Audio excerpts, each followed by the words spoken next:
Hello बच्चों, welcome again to biology by Faisal. I hope आप सभी अच्छे होंगे। बेटा, कल हम लोगों ने शुरू किया था हेटरोट्रॉपिक न्यूट्रिशन, ठीक है। तो वहाँ पे हम लोगों ने डिस्कस किया था कि अमीबा में न्यूट्रिशन कैसे होता है, और एक व्यू देखा था कि ह्यूमन में न्यूट्रिशन कैसे होता है, ठीक। कल हम लोगों ने सिर्फ एक बेसिक चीज़ें जानी थी। आज हम लोग शुरू करेंगे न्यूट्रिशन इन ह्यूमन बींग्स, ठीक है।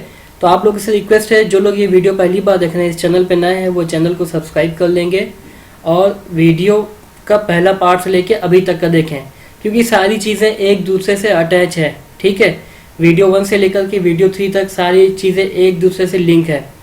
तो वीडियो देखिएगा, और मेरी कोशिश यही है कि आप लोग को बोर्ड के लिए अच्छा प्रिपेयर करा दें, क्योंकि मेरी जो स्टडी का तरीका है वो है टारगेटेड स्टडी, यानी कि मेरा टारगेट है आपके बोर्ड में अच्छे नंबर आने चाहिए बायोलॉजी में, ठीक है। तो चलिए शुरू करते हैं आज का टॉपिक। तो आज है न्यूट्रिशन इन ह्यूमन बींग्स। अब देखिए, ये मेरे बारे में कुछ ब्रीफिंग है, आप लोग देख लीजिएगा। न्यूट्रिशन क्या होता है, कैसे होता है, वो सारी चीज़ें हमने बताई थी, ठीक है। कल हमने ये भी बताया था कि हमारे बॉडी में एक ट्यूब होती है जिसको हम लोग कहते हैं एलिमेंट्री कैनाल। क्या कहते हैं? एलिमेंट्री कैनाल कहते हैं। इस एलिमेंट्री कैनाल की दो ओपनिंग होती है। एक ओपनिंग होती है माउथ, और दूसरी ओपनिंग होती है आपका एनस, ठीक है। माउथ से फूड का इंटेक होता है, और एनस से जो अनडाइजेस्टेड वेस्ट फूड होता है वो बॉडी से बाहर आता है, ठीक है। तो अब माउथ की बात करें तो ये जो हमारा माउथ होता है, इस माउथ में क्या क्या, तो इस माउथ में टीथ होते हैं, टंग होती है, और सैलिवरी ग्लैंड होती है। इन तीनों का अपना एक इम्पॉर्टेंट रोल है। टंग की बात करें तो हमें खाने का टेस्ट मिलता है कि खाना नमकीन है, मीठा है, तीखा है। तो जो भी टेस्ट हमें खाने में मिलता है वो हमारी टंग में कुछ छोटे छोटे बर्ड्स होते हैं, उनको कहा जाता है टेस्ट बर्ड। ये टेस्ट बर्ड क्या करते हैं, फूड में प्रेजेंट टेस्ट को वो सेंस करते हैं, और उसके बाद वो मैसेज भेजते हैं ब्रेन को, और ब्रेन हमें फिर एहसास कराता है कि फूड का टेस्ट ऐसा है, ठीक है। दूसरा इंपॉर्टेंट क्या रोल है टंग का? टंग का दूसरा इंपॉर्टेंट रोल वो ये है कि प्रॉपर मिक्सिंग ऑफ सलाइवा। हमारे माउथ में क्या होता है, जब भूख लगती, देखा होगा आप लोगों ने कि वो वाटरी सब्सटेंस सिक्रीट होता है, चिपचिपा सा वाटरी सब्सटेंस, पानी की तरह होता है ना, तो उसको सलाइवा कहते हैं। तो होता क्या है, जब हम लोग खाना खाते हैं उसी टाइम पे सलाइवरी ग्लैंड सलाइवा को सिक्रीट करती है। ये जो ग्लैंड होती हैं ये सलाइवा को हमारे माउथ में रिलीज कर देती हैं, और उसके बाद टंग क्या करता है, टंग उस सलाइवा को हमारे फूड में अच्छे तरीके से मिला देता है।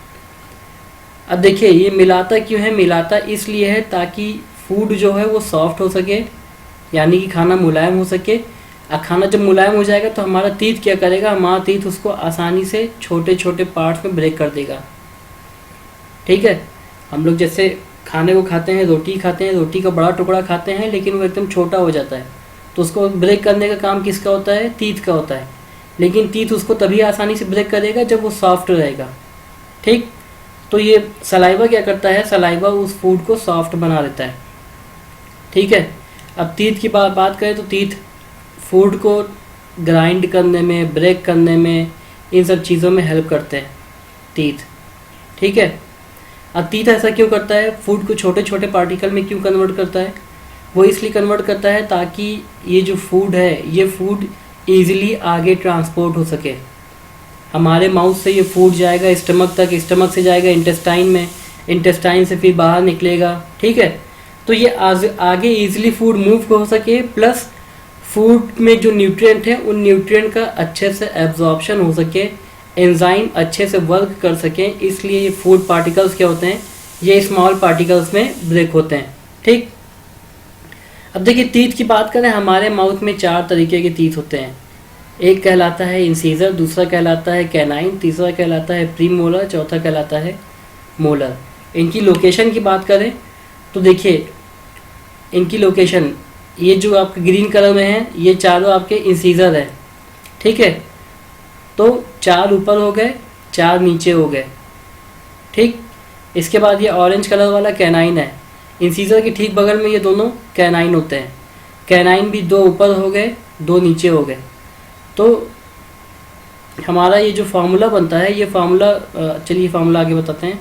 प्रीमोलर की बात करें तो प्रीमोलर होते हैं येलो कलर के, ठीक है।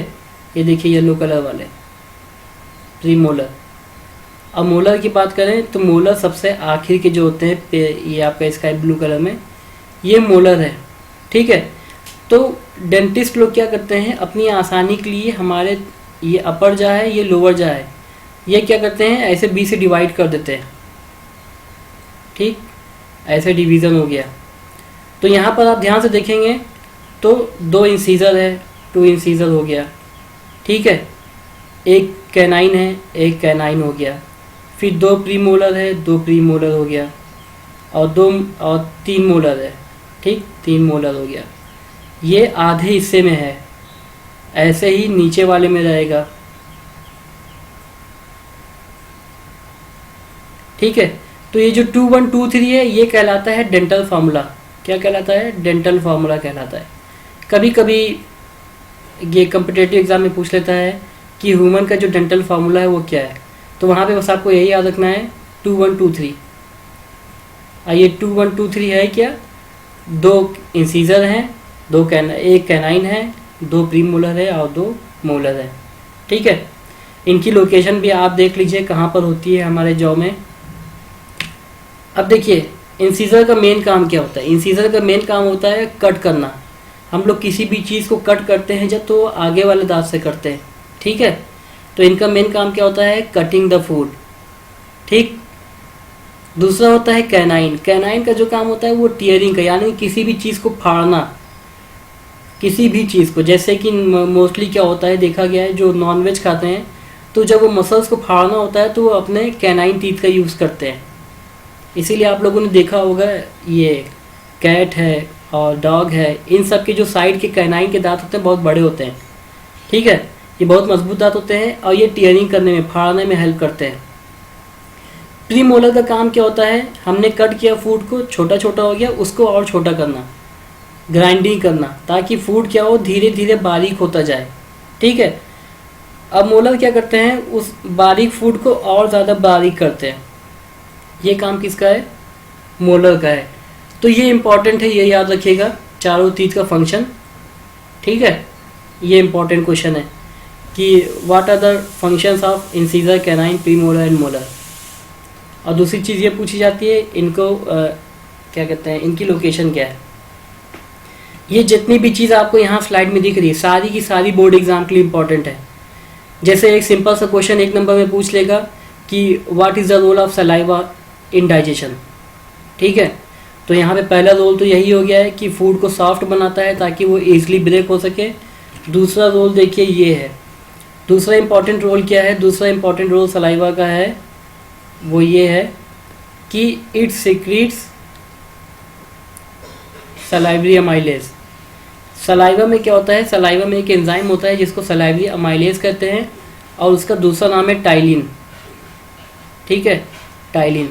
ये पूरा तो क्वेश्चन चाहे टाइलिन पूछे चाहे सलाइवरी अमाइलेज पूछे, एक ही मतलब है, ठीक। ये सलाइवरी अमाइलेज क्या करता है? हमारे खाने में जो स्टार्च होता है, ठीक है, जो स्टार्च होता है स्टार्च को कन्वर्ट कर देता है सिंपल शुगर जैसे माल्टोज में।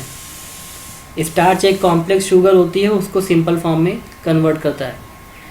साथ ही साथ ये क्या करता है? ये सलाइवा फूड को स्लिपरी बना देता है, यानी कि फूड के साथ जब अच्छे से मिक्स हो गया तो फूड एक तो सॉफ्ट हो गया, दूसरा वो स्लिपरी हो गया। स्लिपरी इसलिए हो गया ताकि वो आसानी से आगे मूव कर सके, ठीक है। तो होता क्या है, जो फूड के छोटे छोटे पार्टिकल्स होते हैं वो ऐसे स्मॉल बॉल्स में, छोटी छोटी बॉल्स में कन्वर्ट हो जाते हैं। सलाइवा से मिक्स होकर के छोटी छोटी बॉल्स बनाते हैं। इन बॉल्स को हम लोग कहते हैं बोलस। क्या कहते हैं? बोलस कहते हैं, ठीक है। फूड आगे यही बोलस के फॉर्म में जाता है, ठीक। तो सलाइवा का पहला फंक्शन क्या है? फूड को सॉफ्ट बनाना। दूसरा फंक्शन क्या है? फूड को स्लिपरी बनाना ताकि फूड ईजिली स्वालो हो सके। और तीसरा इंपॉर्टेंट फंक्शन क्या है? सलाइवरी अमाइलेज सीक्रेट करना, जो स्टार्च को कन्वर्ट कर देगा सिंपल शुगर में, ठीक। एक और फंक्शन है, ये क्या करता है? फूड के साथ अगर कोई पैथोजन आता है तो उसको भी किल करने की कोशिश करता है ये, ठीक है। अब देखिए फूड हमारे माउथ में आया, अब माउथ से वो आगे स्टमक तक जाएगा, तो वो ट्यूब जो माउथ से स्टमक तक फूड ले जाती है उसको कहते हैं ऑसोफेगस। क्या कहते हैं? ऑसोफेगस। एक आपको ओवरव्यू देते हैं ह्यूमन के स्ट्रक्चर का। देखिए ये हमारा माउथ है, ठीक है, माउथ में टंग है, टीथ है, सलाइवरी ग्लैंड है, ठीक।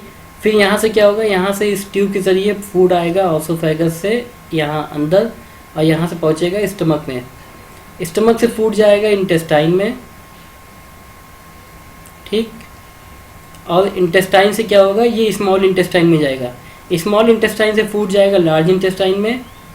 लार्ज इंटेस्टाइन से ये क्या होगा, ये आपका फूड ऐसे पास होता रहेगा और लास्ट में जाएगा रेक्टम में। रेक्टम क्या है, रेक्टम एक मस्कुलर स्ट्रक्चर है जहाँ पर ये अनडाइजेस्टेड फूड स्टोर रहता है। और रेक्टम से फिर क्या होगा, ये एनस के थ्रू बॉडी से बाहर निकलेगा, ठीक है। तो फूड ऐसे ट्रेवल करेगा। अब यही जो ये जो ट्यूब है, ये आप जो पूरी ट्यूब देख रहे हैं, इसी ट्यूब को कहते हैं एलिमेंट्री कैनाल। और ट्यूब की दो ओपनिंग है, एक ओपनिंग है माउथ, माउथ से शुरू होती ट्यूब और एनस पे ख़त्म होती है, ठीक है। तो चलिए वन बाय वन सबको हम लोग पढ़ लेते हैं। हम लोगों ने माउथ पढ़ लिया, सलाइवरी ग्लैंड वगैरह पढ़ लिया। ऑसोफेगस में कुछ नहीं होता है, ऑसोफेगस में सिंपली फूड का ट्रांसफ़र होता है बाय पेरिस्टाल्टिक मूवमेंट, या इसको वेवी मूवमेंट भी कहते हैं। जैसे लहर चलती है ना, ऐसे ऐसे लहर चलती है, तो ऐसे फूड भी आगे बढ़ता है। ये हमारी ट्यूब है, ठीक। तो ऐसे क्या होगा, ऐसे फूड भी, यहाँ ये बोलस है, ये बोलस क्या होगा, आगे बढ़ता रहेगा।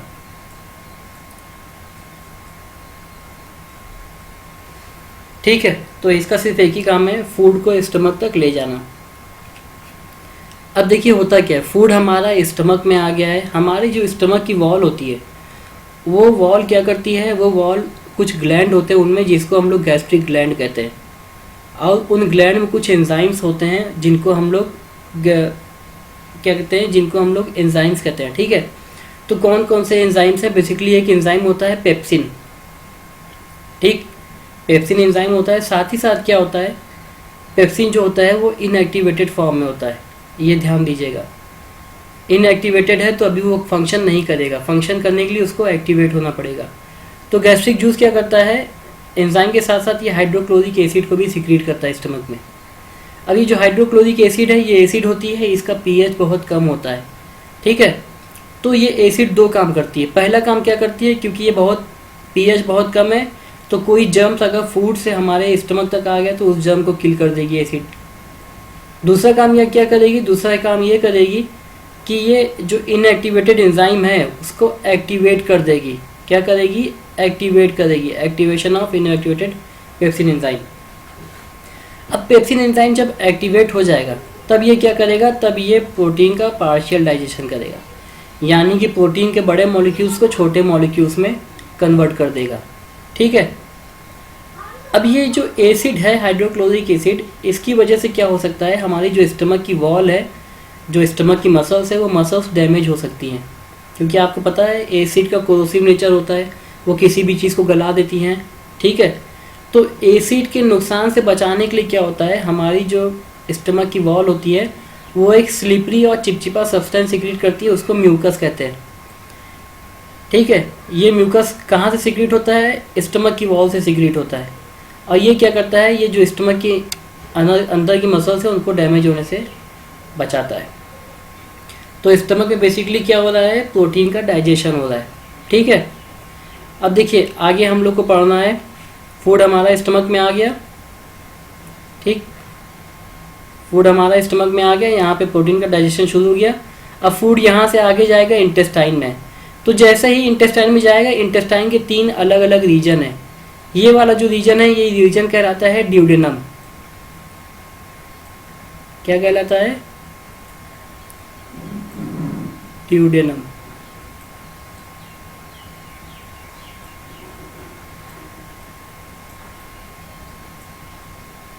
ठीक है।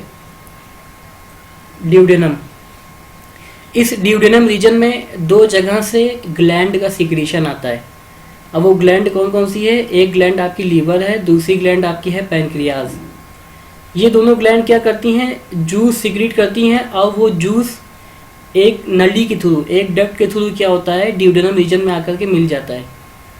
तो वो जूस कहलाता है आपका, एक जूस कहलाता है बाइल जूस और दूसरा जूस कहलाता है पैनक्रियाटिक जूस। तो लीवर से जो जूस आता है वो जूस क्या होता है, वो जूस होता है बाइल। अब वो बाइल कुछ देर के लिए गाल ब्लैडर में स्टोर रहता है, फिर गाल ब्लैडर से वो बाइल निकल के आएगा और ड्यूडेनम में आकर के मिल जाता है। ठीक है। और जो पैनक्रियास से जूस सिक्रीट होता है वो जूस कहलाता है पैनक्रियाटिक जूस। दोनों का अपना अलग अलग फंक्शन है। चलिए अब one by one in glands के फंक्शन को जानते हैं। ठीक, स्मॉल इंटेस्टाइन की बात करें तो ये बेसिकली होती है एक ट्यूब होती है। इसकी साइज़ वेरी करती है ऑर्गेनिज्म टू ऑर्गेनिज्म। जैसे ऐसे ऑर्गेनिज्म जो ग्रास वगैरह खाते हैं, मोस्टली आपकी जो काऊ वगैरह है, उनकी स्मॉल इंटेस्टाइन बहुत लंबी होती है। लंबी होने का रीज़न ये है कि उसमें डाइजेशन, ग्रास में सेलुलोज होता है और सेलुलोज का डाइजेशन में बहुत टाइम लगता है, बहुत ज़्यादा उसमें डाइजेशन प्रोसेस होती है लंबी, तो इसीलिए उनकी ट्यूब लंबी होती है। लेकिन जो मीट खाने वाले एनिमल्स होते हैं उनकी स्मॉल इंटेस्टाइन साइज़ में कम होती है। क्यों कम होती है? क्योंकि मीट ईजिली डाइजेस्ट हो जाता है, तो बहुत लंबी स्मॉल इंटेस्टाइन की ज़रूरत नहीं है। ठीक है, ये इंटेस्टाइन होती तो बहुत लंबी है, लार्ज इंटेस्टाइन से लंबी होती है, लेकिन इसको स्मॉल इसलिए कहा जाता है क्योंकि इसका जो ल्यूमेन होता है, ठीक है, ल्यूमेन होता है, वो lumen smaller than large intestine. अब ये ल्यूमेन क्या होता है ये समझ लीजिए। ट्यूब होती है, ये एक ट्यूब है, ठीक है। तो अंदर का जो ये रीजन है, ये जो अंदर का रीजन है, यही रीजन क्या कहलाएगा? ये रीजन कहलाएगा ल्यूमेन कहलाएगा। ठीक, क्या कहलाएगा? ल्यूमेन कहलाएगा। तो अंदर का जो इसका ल्यूमेन होता है वो पतला होता है और लार्ज इंटेस्टाइन का बड़ा ज़्यादा चौड़ा होता है। ये दूसरी तरीके से कह सकते हैं, इसका डायमीटर अंदर से कम होता है, लार्ज इंटेस्टाइन का डायमीटर ज़्यादा होता है। ठीक है। अब ये जो स्मॉल इंटेस्टाइन है इसको 3 हिस्सों में बांटा गया है। एक हिस्सा कहलाता है ड्यूडेनम, जो हमने डायग्राम में समझाया था। दूसरा कहलाता है जेजुनम। तीसरा रीजन कहलाता है इलियम। तीनों पे अलग अलग काम होते हैं। ठीक। अब देखिए, अभी हमने जूस के बारे में बताया था कि लीवर से बाइल जूस आता है, पैनक्रियास से पैनक्रियाटिक जूस आता है। इन दोनों जूस के अलावा हमारी जो स्मॉल इंटेस्टाइन है ये भी कुछ जूस सिक्रीट करती है, उसको हम लोग कहते हैं इंटेस्टाइनल जूस। सिक्रीट करने का मतलब ये होता है कि ट्यूब के अंदर किसी चीज़ को डालना, तो ये इंटेस्टाइनल जूस को भी ट्यूब के अंदर रिलीज कर देती हैं। ठीक है। जो इसमें एंजाइम होते हैं इंटेस्टाइनल जूस में, ये एंजाइम क्या करते हैं ये इंपॉर्टेंट है। ये प्रोटीन को अमीनो एसिड में कन्वर्ट करते हैं, कॉम्प्लेक्स कार्बोहाइड्रेट को ग्लूकोज में कन्वर्ट करते हैं, और फैटी एसिड को फैटी एसिड और ग्लिसरॉल में कन्वर्ट करते हैं। और हमें यही चाहिए होता है, हमें अमीनो एसिड चाहिए प्रोटीन बनाने के लिए, ग्लूकोज चाहिए एनर्जी बनाने के लिए, ये फैटी एसिड ग्लिसरॉल चाहिए फैट बनाने के लिए। ठीक है। इसलिए कहा जाता है कि हमें सारी चीज़ें खाने से मिलती हैं, खाने से हमें मिल रही हैं। अमीनो एसिड है, विटामिन है, विटामिन मिलेगा, साथ में मिनरल मिलेगा, सारी चीज़ें हमें खाने से मिलेंगी। आइए अब ग्लैंड के बारे में, लीवर के बारे में कुछ जान लें। लीवर हमारे बॉडी का सबसे बड़ा ऑर्गन है और ये सबसे बड़ा ग्लैंड भी है। ठीक है। ये क्या करता है? ये बाइल बनाता है, वो बाइल स्टोर हो जाता है गाल ब्लैडर में, और गाल ब्लैडर से बाइल रिलीज हो जाता है जब उसकी ज़रूरत होती है। ऐसा नहीं कि हमेशा बाइल इंटेस्टाइन में आता रहेगा, जब फूड का डाइजेशन होगा इंटेस्टाइन में तभी बाइल सिक्रीट होगा, अदरवाइज नहीं होगा। ठीक है। तो अब देखिए होता क्या है बेसिकली, यहाँ पर एक डक्ट होती है, एक नली होती है जिसको कहते हैं हिपैटोपैनक्रियाटिक डक्ट। ये डक्ट क्या होती हैं? ये डक्ट ही बाइल और पैनक्रियाटिक जूस को ड्यूडेनम में ले जाके मिलाती है। अब पैनक्रियाटिक जूस की बात करें, इसमें क्या होता है? पैनक्रियाटिक जूस का जो नेचर होता है वो अल्कलाइन होता है, क्योंकि जो खाना स्टमक में था वो एसिडिक था। अब उसको बेसिक होना पड़ेगा तभी वो आगे जाएगा, अदरवाइज आगे हमारी इंटेस्टाइन की वॉल भी डैमेज हो जाएगी। तो उस एसिडिक खाने को बेसिक बनाने का काम कौन करता है? पैनक्रियाटिक जूस करता है। साथ ही साथ पैनक्रियाटिक जूस में कुछ एंजाइम होते हैं, जैसे ट्रिप्सिन होता है, लाइपेज होता है। ट्रिप्सिन क्या करेगा? ये प्रोटीन का डाइजेशन करेगा, लाइपेज फैट का डाइजेशन करेगा। ठीक है। लेकिन क्योंकि फैट के मॉलिक्यूल्स बड़े बड़े होते हैं तो उन पे ये लाइपेज वर्क नहीं कर पाता। सबसे पहले क्या होता है? फैट के बड़े मॉलिक्यूल्स को छोटे मॉलिक्यूल्स में कन्वर्ट करना होता है। उनको कन्वर्ट करने का काम कौन करता है? बाइल करता है। बाइल बड़े फैट को छोटे फैट में कन्वर्ट कर देगा और ये प्रोसेस कहलाती है इमल्सिफिकेशन ऑफ फैट। अब वो छोटा फैट मॉलिक्यूल है उस पर लाइपेज वर्क करेगा और उसको कन्वर्ट कर देगा फैटी एसिड और ग्लिसरॉल में। ठीक है, सारी चीज़ें हमने यहाँ पर आपको सीक्वेंस में नोट्स दे रखी है ताकि आप लोगों को समझने में दिक्कत ना हो। अगर मेरी बात समझ में नहीं आ रही तो सामने देख के पढ़ लें तब भी दिक्कत ना हो। ठीक, और एंजाइम ट्रिप्सिन काइमोट्रिप्सिन जो इंटेस्टाइन में सीक्रेट होते हैं, ये क्या करेंगे, ये प्रोटीन को अमीनो एसिड में कन्वर्ट कर देंगे। ऐसे ही जो आपका कार्बोहाइड्रेट होता है जैसे स्टार्च है, स्टार्च कन्वर्ट हो जाएगा ग्लूकोज में। ठीक है, तो ये सारे जो डाइजेशन के प्रोसेस हैं ये सारे प्रोसेस होते हैं ड्यूडेनम रीजन में। अब ड्यूडेनम के बाद होता है जेजुनम रीजन। जेजुनम रीजन में कोई डाइजेशन नहीं होता है, जेजुनम में कोई डाइजेशन नहीं होता है। ठीक है, अब जेजुनम से फूड आगे बढ़ेगा, आगे आएगा इलियम रीजन में। इलियम रीजन इंपॉर्टेंट है क्योंकि यहाँ पर क्या होता है, यहाँ पर न्यूट्रिएंट्स का एब्जॉर्प्शन होता है।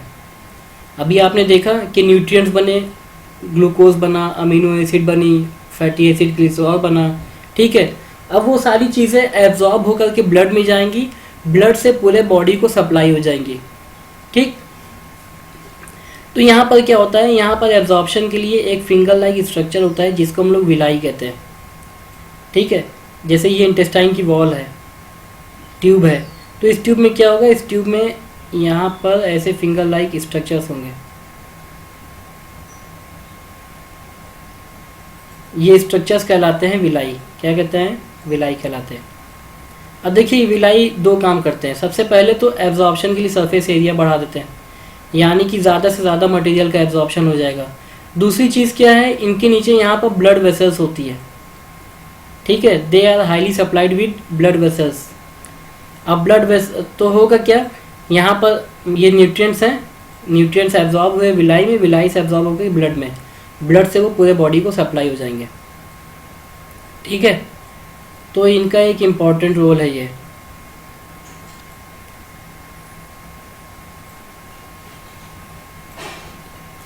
ठीक, तो ये काम था विलाई का। विलाई क्या करेंगे, increase the surface area for maximum absorption of substance. ठीक, उसके बाद क्या होगा, जब न्यूट्रिएंट एब्जॉर्ब हो गए तो वो न्यूट्रिएंट डिफ्यूज हो जाएंगे ब्लड वेसल में। अब ब्लड वेसल से भी वो ट्रांसफ़र हो जाते हैं पूरे बॉडी में। तो अब यहाँ पर फूड का कंप्लीट डाइजेशन हो गया है, एब्जॉर्प्शन हो गया है। याद करिए होलोजोइक न्यूट्रिशन जो हम लोगों ने कल पढ़ा है। सबसे पहले इनटेक ऑफ फूड वो सबसे पहले माउथ में हो गया, उसके बाद डाइजेशन ऑफ फूड वो यहाँ पे हो गया इंटेस्टाइन तक, फिर एब्जॉर्प्शन ऑफ फूड, एब्जॉर्प्शन भी इंटेस्टाइन में हो गया, फिर एसिमिलेशन ऑफ फूड। अब एसिमिलेशन भी देखिए क्या, एसिमिलेशन यही है कि मटेरियल्स डिफ्यूज़ हो जाते हैं ब्लड वेसल में, ब्लड वेसल से पूरे बॉडी को सप्लाई हो गया। ठीक है, अब पूरे बॉडी में जहाँ जहाँ मटेरियल जाएंगे वहाँ पर वो क्या करेंगे, एनर्जी बनाने में यूज़ हो जाएंगे, सेल डिवीज़न करने में यूज़ हो जाएंगे। अगर कहीं पे डैमेज हो गई सेल को तो डैमेज को रिपेयर करने में यूज़ हो जाएंगे। ठीक है, तो वहाँ पे ये सारे न्यूट्रिएंट यूज़ हो जाएंगे।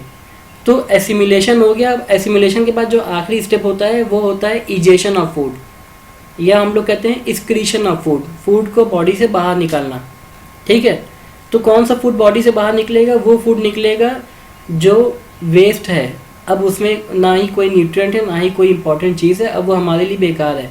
ठीक है, तो एब्जॉर्प्शन के बाद क्या होगा, जो अनडाइजेस्टेड फूड होगा, अनडाइजेस्टेड फूड को ट्रांसफ़र कर दिया जाता है लार्ज इंटेस्टाइन में। और लार्ज इंटेस्टाइन में क्या होगा, लार्ज इंटेस्टाइन उस फूड में प्रेजेंट वाटर को एब्जॉर्ब कर लेगी। ठीक है, यानी कि जो अनडाइजेस्टेड वेस्ट है उस वेस्ट में अगर वाटर है तो वाटर फिर से एब्जॉर्ब हो जाएगा, और एब्जॉर्ब होने के बाद वो अनडाइजेस्टेड वेस्ट स्टोर हो जाता है रेक्टम में। फिर जब हमारे ब्रेन से सिग्नल आएगा कि इस अनडाइजेस्टेड वेस्ट को बॉडी से बाहर निकालना है, तब रेक्टम कॉन्ट्रैक्ट करेगा और जो अनडाइजेस्टेड वेस्ट होगा वो एनस के थ्रू बॉडी से बाहर हो जाएगा। ठीक है, तो ये था आज का हम लोग का एक complete lecture nutrient in human being. Human being का आज कंप्लीट हो गया न्यूट्रिशन। ठीक, बहुत इंपॉर्टेंट लेक्चर था बोर्ड के पॉइंट ऑफ व्यू से, ये बहुत इंपॉर्टेंट था, पूरा का पूरा वीडियो इंपॉर्टेंट है। तो इसीलिए आप लोग से रिक्वेस्ट है वीडियो पूरा देखा करिए, क्योंकि मेरे पूरे वीडियो में क्या होता है, सारी चीज़ें इंपॉर्टेंट ही होती हैं, और वो सारी चीज़ें बोर्ड पॉइंट ऑफ व्यू से प्लस आप लोग और भी एग्जाम देंगे उसके हिसाब से भी बहुत इंपॉर्टेंट होती है। ठीक। ठीक है, तो आज के लिए इतना ही था। अब कल हम लोग पढ़ेंगे रेस्पिरेशन, यानी कि फूड हमें मिल गया, फूड से हमें अब एनर्जी बनाना है, तो एनर्जी कैसे बनेगी वो हम लोग कल पढ़ेंगे। ठीक है, तो मेरे साथ आप लोग बने रहिए, और वीडियो अच्छा लगा हो तो वीडियो को लाइक ज़रूर करिए, क्योंकि आप लोग का लाइक ही मुझे मोटिवेशन देता है। देखिए व्यू तो मेरे अच्छे आते हैं, आप लोग देखते मुझे बहुत अच्छा लगता है, लेकिन आप लोग लाइक नहीं करते हैं। अगर बेकार लगा तो वो भी कमेंट सेक्शन में लिखिए आप लोग को क्या बेकार लगा, उसको हम कैसे सही कर सकते हैं। अच्छा लगे तो लाइक करिए, वीडियो को शेयर ज़रूर करिए अपने दोस्तों में, ठीक है, ताकि आपके दोस्तों को भी पता चल सके कि यूट्यूब पे आपको कहीं कुछ अच्छा मिल रहा है। ठीक, और इस चैनल पे नए हैं तो चैनल को सब्सक्राइब ज़रूर करिएगा और बेल आइकन को ज़रूर दबाइएगा। बेल आइकन से बेनिफिट ये है, जैसे ही मैं नया वीडियो डालूंगा आपको नोटिफिकेशन मिल जाएगी। सब्सक्राइब करने के लिए बस आपको मोबाइल से चलाना है, बस आपको अंगूठा लगाना है, सब्सक्राइब हो जाएगा, और माउस से क्लिक कर देंगे तो भी सब्सक्राइब हो जाएगा। ठीक है, तो मेरे साथ बने रहिए। आज के लिए इतना ही, कल मिलते हैं अगले नए लेक्चर में। Thank you and have a nice day. Thank you and have a nice day.